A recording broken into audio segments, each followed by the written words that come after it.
এবারই মালকিন সুতপা ম্যাডাম বললেন, কাবেরী, আজ একটু তাড়াতাড়ি রান্নাটা বসিয়ে দিও। আজ আমার বড়দি আসছে 4 বছর পর, তাও আবার সপরিবারে। আমি জানি দিদি ভাই, আমাকে তুতুল এসে বলেছে ওর বড় মাসিমণি আসবে। ও তাই নাকি? তাহলে কাবেরী, তুমি আজকে তাহলে রান্নার দিকটা দেখো, বাকি সব আমি করে নেব। তুতুলকে আজ তোমাকে দেখতে হবে না। তুমি বরং আজ ভালো করে তোমার যা যা ইচ্ছা হবে তাই রান্না করো, যাতে সবাই আঙুল চেটে খায়। আমার তো জল খাবার বানানো হয়ে গেছে, দুপুরে রান্নাটাও বসিয়ে দিয়েছি।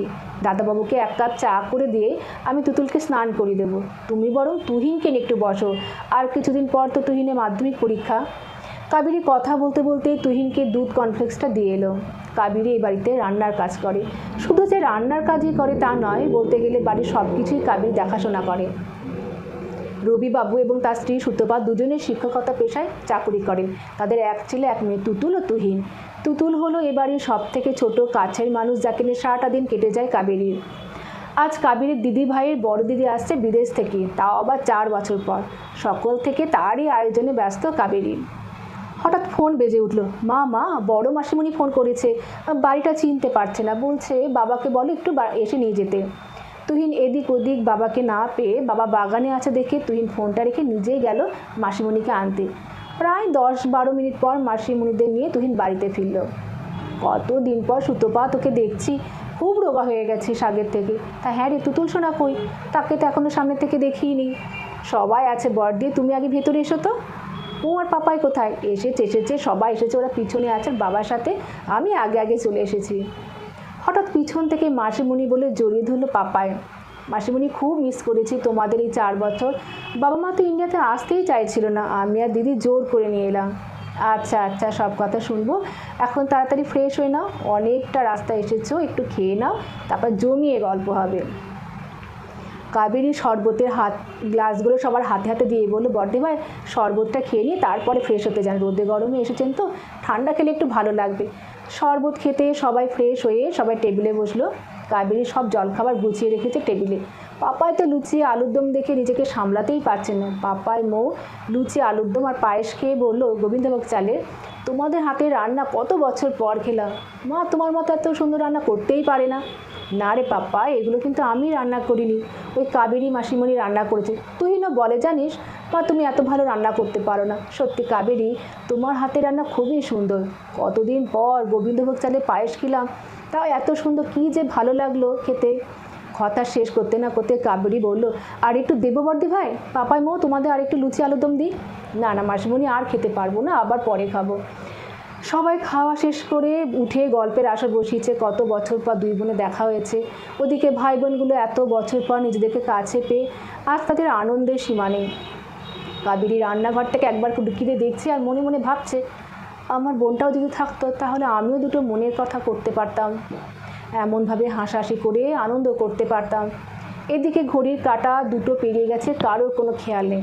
3টে ঘরে 3 রকমের গল্পের আসর।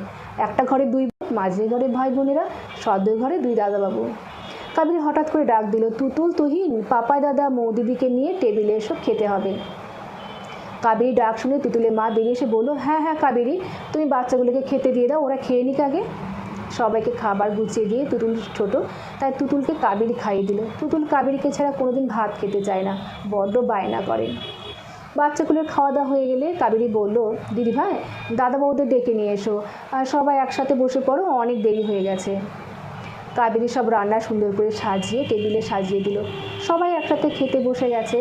সুতপা ম্যাডাম হঠাৎ বলল, সবার খাবার তো দিয়েই দিয়েছো, এবার তোমার খাবারটা নিয়ে এসে বসে পড়ো। বেলা পেরিয়ে যাচ্ছে যে, কিছু লাগলে আমরা নিয়ে নেব, তুমি এসে বসে পড়ো। কাবেরী রান্নাঘর থেকে এসে নিজের খাবারের প্লেটটা নিয়ে এসে টেবিলে করে বসলো। এমন সময় হঠাৎ করে সূচনা ম্যাডাম বলে উঠল, আরে কী করছো? তুমি কি আমাদের সাথে এক টেবিলে বসে খাবে নাকি? কী রে সুতপা, ও কি আমাদের সাথে একসাথে বসে খাবে?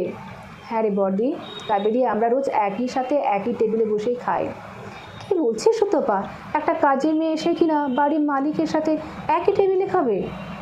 কাবেরী কথাগুলো শুনে খাবারের প্লেটটা নিয়ে উঠে চলে গেল রান্নাঘরে। রান্নাঘরের এক কোণে বসে খেতে শুরু করলো কাবেরী। সুতপা ম্যাডাম খাবার টেবিল থেকে উঠে এসে কাবেরী প্লেটটাকে নিয়ে কাবেরীকে নিয়ে এসে টেবিলের দিকে গেল। আর কাবেরী 2 কাঁধে হাত দিয়ে তখন বলতে শুরু করলো, বড়দি, কাবেরী আমাদের বাড়ির কাজের মেয়ে নয়, কাবেরী আমাদের পরিবারের আরও একজন সদস্য, আমার ছোট বোন। আমি ওকে বোনের মতোই ভাবি। কাবেরী যে আমাকে নিজের দিদির মতোই ভালোবাসে। বটে তুই তো জানিস তুহিন হওয়ার সময় আমার স্কুলে কতটা অসুবিধা হয়েছিল। তাই তুতুল যখন হয় তখন কাবেরীকে তুতুলের বাবা এ বাড়িতে এনেছিল প্রথম। তখন থেকে কাবেরী আমাদের পরিবারের একজন হয়ে উঠেছে।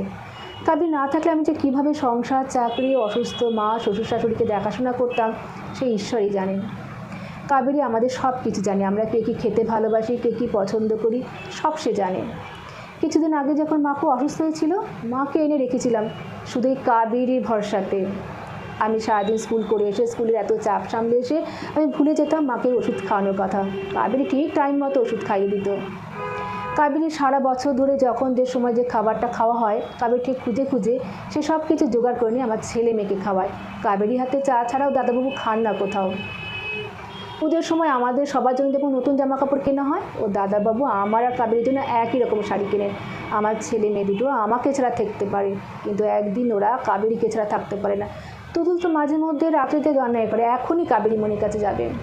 কাবেরী আবার সংসারে খুঁটিনাটি সমস্ত কিছু দেখে, বরং আমি মাসের শেষে ঠিক হিসেব দেখতে পারি না কোন জিনিসটা বাড়ন্ত আর কোন জিনিসটা বেশি আছে। তুই না তুতুলের স্কুলে ফিস দেওয়ার কথা কাবেরী মনে করিয়ে দেয় ও দাদাবাবুকে। তুহিনকে স্কুলে নিয়ে যাওয়া নিয়ে আসা থেকে শুরু করে সমস্ত কাবেরী নিজের হাতে করে। এর মাঝেও কাবেরী আরও একটি বাড়িতে কাজ করে, কিন্তু তার সময়ে কোনো গণ্ডগোল হয় না। সুতপার ছেলে তুহিন হঠাৎ করে ঘর থেকে বেরিয়ে এসে বলল, জানো মাসিমণি, কাবেরীমণি আমাকে এক একদিন পড়াতে বসায়। আমার তো সামনে পরীক্ষা, তাই আমাকে মাঝে মধ্যে পড়াগুলো ধরে, আমার খাতে মার্জিন টেনে দেয়। আসলে মা বাবা দুজনেই তো সকালে বেরিয়ে যায়, আবার সেই সন্ধ্যাতে ফেরে। তখন আর মা বাবার আমাকে পড়তে ভালো লাগে না। আমার খুব মন খারাপ হয় জানো। আমার সব বন্ধুদের মা বাবারা তাদেরকে পড়ায়, কিন্তু আমাকে আমার মা বাবারা কেউ পড়ায় না। কাবেরীমণি যখন আমার সামনে এসে বসে, আমি পড়ি, তখন বসে বসে শুনি, আমার খুব ভালো লাগে। মনে হয় আমার মা বসে আছে। হ্যাঁ বর্দি, তুহিন যা বলছে সব সত্যি। কাবেরী উচ্চ মাধ্যমিক পর্যন্ত পড়েছে, তাই তুহিনের পড়াগুলোও ধরতে পারে। কাবেরী কিন্তু অসহায় নয়। কাবেরী সংসারে টানাপোড়েনের জন্য কাজ করে না। কাবেরী তার স্বামীর কাছে হাত পেতে টাকা নিতে পারে না, আত্মসম্মানে লাগে। তাই ও নিজেরটুকু আর মেয়ে সকালাত পূরণ করতে যাতে কারোর থেকে টাকা চাইতে না হয়, তাই সে কাজ করে। আর আমি তো এটা শিখেছি আমার মা ঠাকুমাদের থেকে। আসলে ওরা অন্যের বাড়িতে কাজ করে বলেই কি ওদের সম্মান নেই? ওরাও তো মানুষ, ওদেরও একটা সম্মান আছে। আমরা শুধুমাত্র ভালোবাসার সম্মানটুকুই দিতে চাই। আর কাবেরী আমাদের পরিবারের একজন। আমাদের যেমন এ বাড়িতে সব ঘরে ঢোকা বেরোনো, সব জায়গায় ছুঁয়ে দেখার অধিকার আছে। কাবেরী তো আমার সংসার, আমার ঘর, আমার ছেলেমেয়ে সবাইকে যত্ন সহকারে ভালোবেসে আগলে রেখেছে। তাহলে তাকে কী করে অসম্মান করি বলতো দিদি? আর রইল বাকি বাড়ির মালিক কাজের লোকের কথা, কে মালিক আর কে কর্মচারী এ বিচার করা বড়ই কঠিন রে দিদি। আমিও তো একটা জায়গায় কাজ করি, হিসেব মতো আমিও সেখানকার সামান্য একজন কর্মচারী। তাহলে আমার আর কাবেরীর মধ্যে তফাৎ কোথায় থাকলো বল? কাবেরী বাড়ি কাজ করে বলে ও কাজের লোকের পরিচয় পাবে, তুচ্ছ তাচ্ছিল্য ব্যবহার পাবে, আর আমি শিক্ষকতা করি বলে আমি সম্মান পাবো। এটা কেমন ধরনের বিচার? আমাদের দুজনের যে পরিচয়টা সবার আগে, সেটা হলো আমরা দুজনেই মানুষ। কাবেরী আত্মসম্মান বজায় রাখতে সৎ পথে সৎ কর্ম করে নিজের প্রয়োজন মেটাচ্ছে। কাবেরী এই কাজের জন্য আমার গর্ববোধ হয়, অনেকটা সম্মান বেড়ে যায়। কাজ কখনোই কোনো ছোট বড় হতে পারে না। সৎকর্ম করাটাই সম্মানজনক হওয়া উচিত বলে আমি মনে করি, সে যে কোনো কাজই হোক না কেন। হ্যাঁ রে বোন, তুই ঠিকই বলেছিস, আমি ভুল। সত্যি তো, যার জন্য দিনের শুরু থেকে শেষ সবটাই তোদের ভালোবাসা দিয়ে যত্নে রাখে, তার সম্মান সবার আগে করা উচিত। কর্মের কোনো ছোট বড় মাপকাঠি হয় না।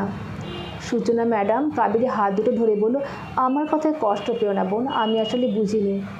সব বাড়িতেই তো দেখি কাজের মেয়ে বউদের মাটিতে খেতে দিতে, দিনে রাতে অবশিষ্ট খাবার তাকে খেতে দিতে, তাদের পুরনো জামা কাপড় পরতে দিতে। তাই আমি, না না বর্দি ভাই, তোমার কোনো দোষ নেই। আসলে এ বাড়ির দাদা বাবু দিদি ভাই ওনারা বড্ড ভালো মনে মানুষ, তাই আমাকে এমনভাবে কাছে টেনে নিয়েছে।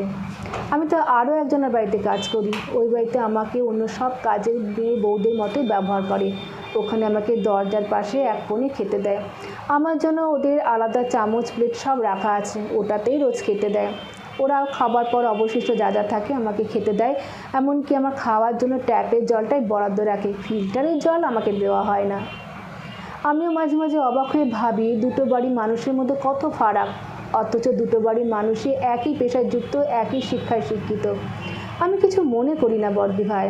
দাদাবাবু হঠাৎ বলে উঠল, কাবেরী, এই চোরে কোপ্তাকারিটা দারুণ হয়েছে, এত সুন্দর সুন্দর রান্না করেছো যে আজ একটু বেশি খাওয়া দাওয়া হয়ে গেল। সুচেতা ম্যাডামের কর্তা শুভেন্দু দাদাবাবু একই কথা বললেন, কাবেরী, তোমার হাতে রান্না খেতে আবার একদিন চলে আসবো, তবে সেদিন এত কিছু নয়, প্লেন আলু পোস্ত ডাল ভাত খাবো। কাবেরী খুশি হয়ে বলল, নিশ্চয়ই দাদাবাবু, আমি আপনাদের মতো মানুষকে খাওয়াতে পারলে নিজেকে ধন্য মনে করব। সবাই খাওয়া শেষ করে উঠে যাওয়ার পর সূত্রপা দিদিভাই কাবেরীকে বলল, কাবেরী, তুমি কিন্তু আজ বাড়ি যেতে পারবে না। রাজীবকে ফোন করে বলে দাও আজ বাড়ি ফিরবে না। আজ সারা সন্ধ্যা আমরা 3 বোন মিলে ঘুরতে বেরোবো, তারপর বাড়ি ফিরে জমিয়ে গল্প করব। দাদাবাবু তখন বলল, আরে আমি ফোন করে বলে দিচ্ছি রাজীবকেও এ বাড়িতে আসতে। রাজীব যে বাড়িতে তালা দিয়ে, তুমিও চলে এসো, আজ সবাই একসাথে সন্ধ্যেটা খুব আনন্দ করব। তাহলে কি বুঝলেন, সম্মানকে শুধু কাজের পক্ষপাতিত্ব করে দেওয়া উচিত? কলমে অনুরাধা ঘোষ, কণ্ঠে কেয়া।